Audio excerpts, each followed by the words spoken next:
1890 राजस्थान का एक प्राचीन किला। रात के सन्नाटे में किले के अंदर एक धीमी सी सरसराहट गूंजी। सेनापति अजय राठौड़ अपनी मशाल लिए तहखाने की ओर बढ़े। किले में अफवाह थी कि यहाँ एक गुप्त खजाना छुपा था जिसे अंग्रेजों ने कभी खोजने की हिम्मत नहीं की। राजा की आज्ञा थी कि इसे ढूंढकर सुरक्षित जगह पहुंचाया जाए, लेकिन अजय को महसूस हो रहा था कि कोई और भी इस रहस्य के करीब था। तहखाने के दरवाजे पर पहुंचते ही उन्होंने देखा वहां पहले से ही कुछ अजनबी लोग थे। छिपकर देखने पर पता चला कि वे राजा के ही कुछ सैनिक थे, लेकिन उनकी हरकतें संदिग्ध थीं। अजय ने धीरे से अपनी तलवार निकाली और दबे पांव आगे बढ़े। तभी उन्होंने एक दस्तावेज देखा जिस पर प्राचीन लिपि में कुछ लिखा था। उन्होंने उसे उठाया, तभी अचानक पीछे से एक आवाज आई, "ये दस्तावेज हमें दे दो अजय।"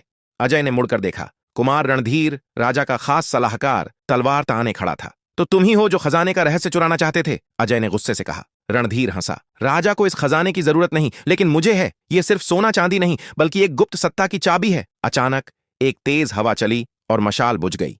तहखाने में अंधेरा छा गया। अजय ने अपने कदमों की आहट पर ध्यान दिया। रणधीर उन पर हमला करने वाला था। अजय ने तुरंत तलवार घुमाई और रणधीर की तलवार से टकराई। दोनों के बीच अंधेरे में घमासान युद्ध हुआ। फिर एक चीख गूंजी। रणधीर जमीन पर गिर चुका था।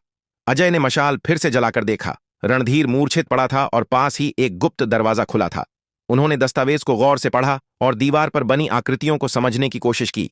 तभी उन्हें एहसास हुआ खजाना